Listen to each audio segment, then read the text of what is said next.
"You gotta see this picture," George, 54, says. "You should like this, it's your boss, he's not just my boss," Kellyanne, 51, says. "He's our president, yeah," George says, walking out of the room.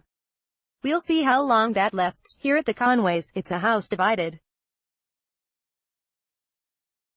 She is Trump's loyal advisor, the woman who carried him over the finish line to the White House. He is one of the president's most notable conservative critics and wishes he had never introduced his wife to Trump in the first place. "Kellyanne invited me here because she thought it would be a good symbol for her commitment to, and the enduring strength of, the Trump presidency. The White House may be shedding staff at record speed, but this new home is a sign that Kellyanne isn't going anywhere, that she is, in fact, flourishing." U.S. President Donald Trump with senior advisor Kellyanne Conway during a lavish pre-inauguration dinner in January 2017. Photo, Bloomberg. And that may be true. But as I spent time with Kellyanne and George, I saw an alternative symbol. The Conways, like the rest of the country, have been jolted by the Trump presidency. They love each other, are exasperated by each other, talk about each other behind each other's backs. They share a roof and live in different bunkers.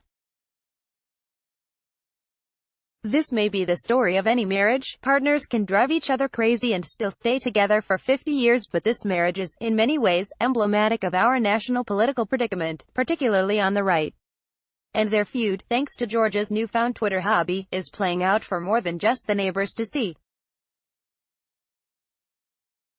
When the president was in search of a new communications director last year, George tweeted it was absurd that the president so often says one thing and then does the opposite. In addition to various tweets about corgis and the Philadelphia Eagles, he has retweeted dozens of articles critical of the president and his administration, and he penned a 3,473-word essay rebutting Trump's assertion that special counsel Robert Mueller's Russia investigation was unconstitutional, because George is married to Kellyanne, the chief architect and top saleswoman for Trumpism, and because his dissent seemed to come out of nowhere. George went viral. His retweets were themselves retweeted and topped with bug-eyed emoji. His follower count soared to more than 100,000, and the left adopted this conservative super lawyer as an honorary member of the resistance. Anyone wondering how Kellyanne and George managed to live in the same place these days should really see the house. The $7.7 million, $10.5 million Mediterranean Revivalist, with its terracotta roof and three-story turret, looks like a mini Mar-a-Lago. Clocking in at 1,400 square meters, it gives the Conways room for their 4 children, 2 corgis and art collection, with plenty of space left over for the kind of dinner parties typical in this Tony neighborhood off Embassy Row. Inside, Kellyanne, who's shorter than she appears on television, scrambles up the staircase barefoot to put on workout clothes.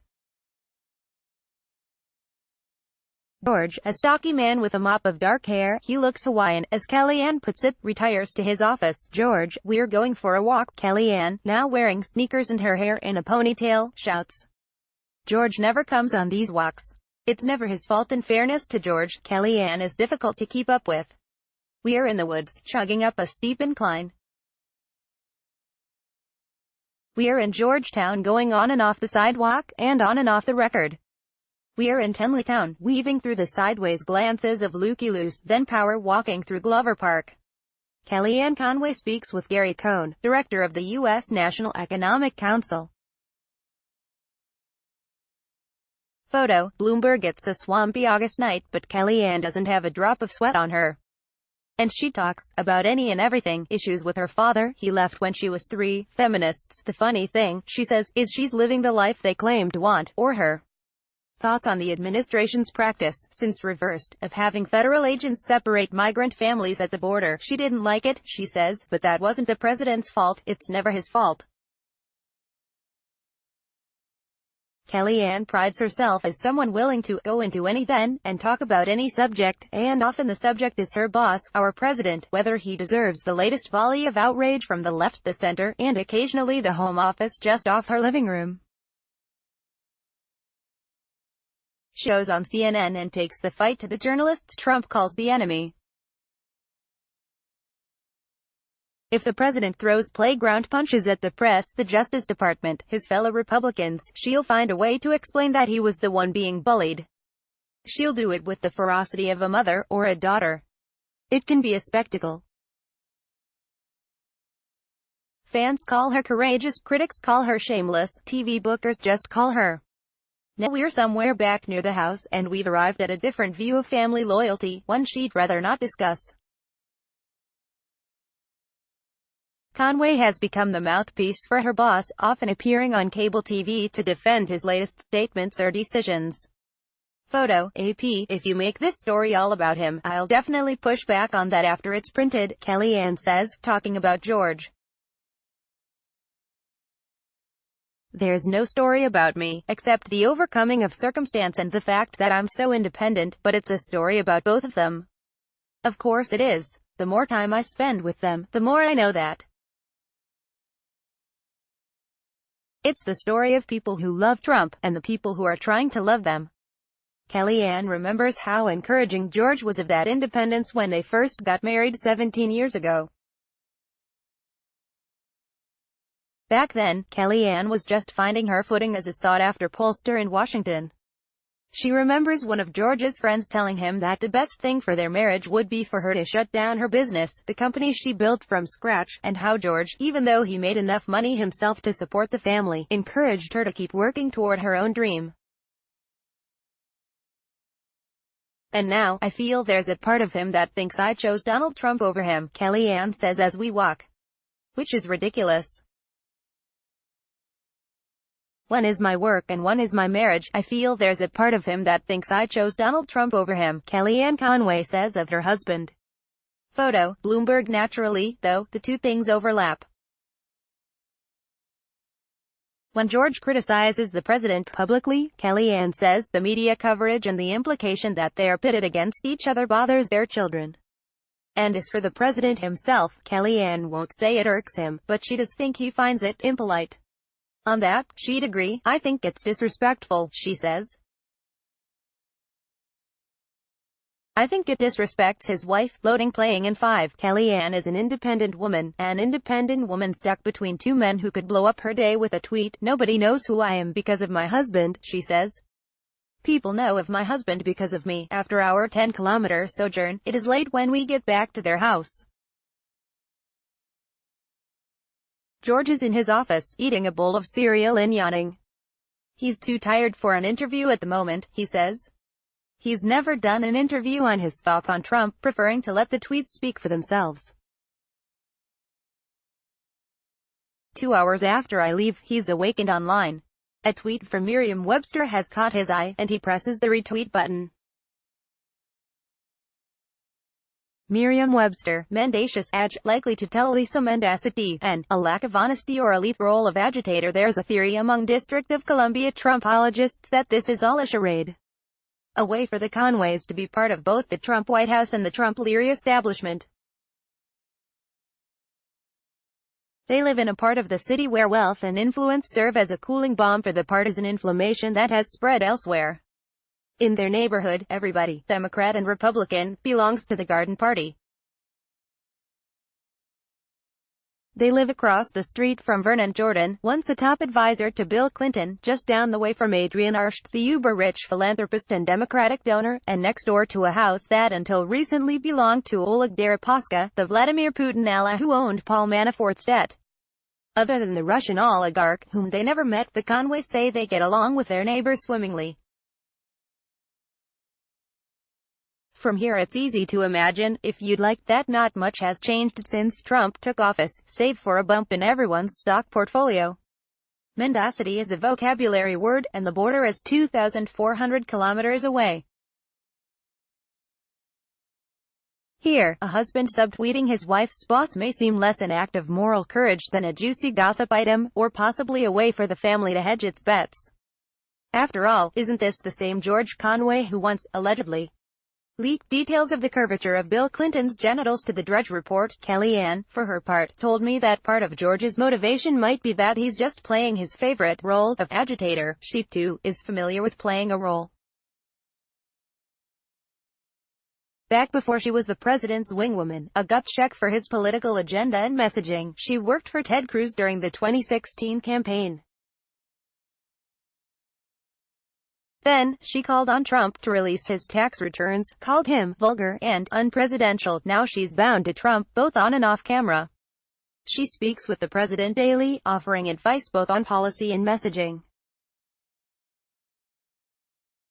She hits the road in her personal capacity to stump for candidates and spread the gospel of Trump. She is helping run the administration's war on opioids, works to maintain relationships with Republicans on the Hill, and is one of the only threads from the White House that goes all the way back to the campaign. For a president who fears betrayal, that's worth a lot. Kellyanne Conway, pictured here as Donald Trump met with leaders of the historically black colleges and universities, is considered part of Trump's family.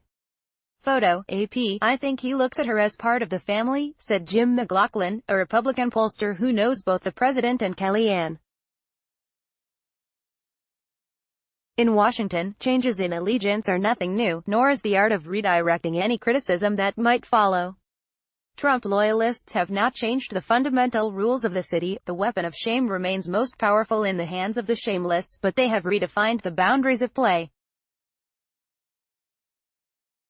Some people seem uncomfortable with that, but not Kellyanne. Here's a conversation from a few days after our walk. Me, you told me you found George's tweets disrespectful. Kellyanne, it is disrespectful. It's a violation of basic decency, certainly, if not marital vows. As a person familiar with their relationship, me, no, we're on the record here. You can't say after the fact, as someone familiar. Kellyanne, I told you everything about his tweets was off the record. Me, no, that's not true. That never happened. Kellyanne, well, people do see it this way. People do see it that way. I don't say I do, but people see it that way. Me, but I'm saying, we never discussed everything about his tweets being off the record. There are certain things you said that I put off the record. Kellyanne, fine. I've never actually said what I think about it, and I won't say what I think about it, which tells you what I think about it. It's 3 days after the house tour, and we're in Ventnor, New Jersey, just a boardwalk away from Atlantic City, and George is out walking the two corgis, Skipper and Bonnie. Loading, I have a dog trainer friend who says when they start pulling, the trick is to turn around quickly and pull in the other direction, George says, spinning on his ankles and gently yanking the dogs to demonstrate. This has always been George's way, not just resisting the current of the world, but trying to redirect the stream itself. We're outside of George and Kellyanne's beach house, and I'm drowning in metaphors. Kellyanne bought this house back in the late 90s when she was single and just starting to make good money. She had to renovate it a few years later, after learning it had been built by boat builders who didn't know much about constructing a foundation. She picked this spot because it felt like home. Her mother had been employed at a casino nearby for more than 20 years and still lives in the house where she raised Kellyanne less than an hour away.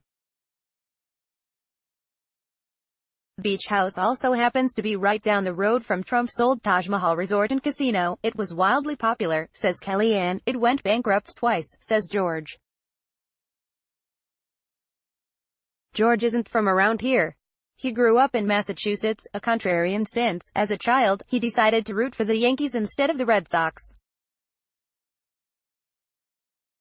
By the time he was 30, he was a hotshot lawyer, a partner at a big-time law firm in New York City. While there, George fell into a clutch of Republicans secretly working behind the scenes to lay the groundwork for Bill Clinton's impeachment. It wasn't his day job, just a hobby, but one that got him a lot of attention. One of his friends from that time, Ann Coulter, introduced him to Kellyanne. George would, in turn, introduce Kellyanne to Donald Trump. Loading, shortly after getting married in 2001, Kellyanne and George moved into an apartment in Manhattan's Trump World Tower. There, George made an impression on the future president at a condo board meeting where he argued against removing Trump's name from the building. The speech earned George an offer to join the condo board, which he declined but passed on to his wife, who accepted. Knowing what I know now, George told me later, back in Washington, I would have said no, and never mentioned it when I got home. Nevertheless, George liked Trump well enough for a time that he considered joining his administration with a top role in the Justice Department. But his pre-nomination process coincided with Trump firing FBI Director James Comey in the beginning of the Mueller investigation. Friends of George told me he decided he didn't want to be part of a DOJ that would constantly be at odds with the president. Instead, George immersed himself in the small fraternity of anti-Trump conservatives. He is now a man without a party. In early May of this year, George changed his affiliation from Republican to unaffiliated. He has, according to Politico, offered unsolicited advice to journalists who have written articles critical of the president.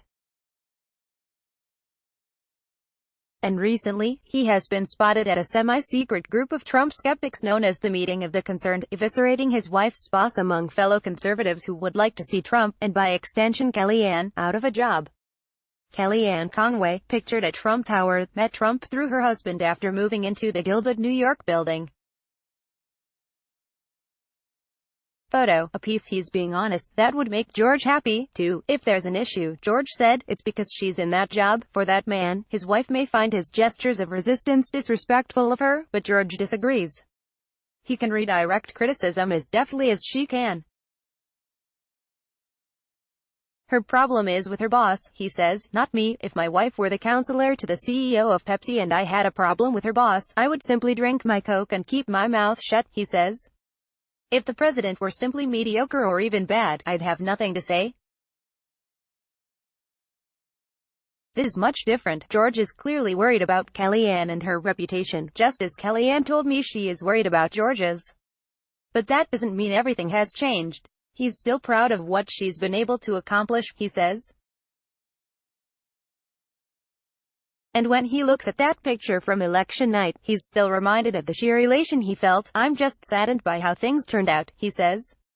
On their last full day together on the beach, George is in the kitchen, with his wife by his side. Their 4 kids, Claudia and George Jr., 13-year-old twins, Charlotte, 10, Vanessa, 8, are running around with their friends before the family takes a trip to the water park. Kellyanne has left her work phone in another room, and so has George. She's more than her job, she says. He's more than his tweets. Tomorrow this house will be set up for Face the Nation, after which Kellyanne will be swarmed on the street by fans while George watches the second half of the show, the part where pundits analyze his wife's interview, alone in the kitchen. But for now, things feel almost like they used to be. This is what George misses at times, his simpler life. He starts to open up about his tweets. Kellyanne is cutting vegetables 3 meters away with a longtime friend. The women start singing The Glory of Love, a central song in the weepy movie Beaches, which also took place on the Jersey Shore and is about 2 childhood best friends. It's an outlet that keeps it a small part of my life, George says of his tweeting. You've got to win a little, lose a little, yes, and always have the blues a little. It's a quick, easy way to express myself. That keeps me from making it a bigger part of my life, he says. You've got to give a little, take a little, and let your poor heart break a little. I think I'm actually holding back a little, he says.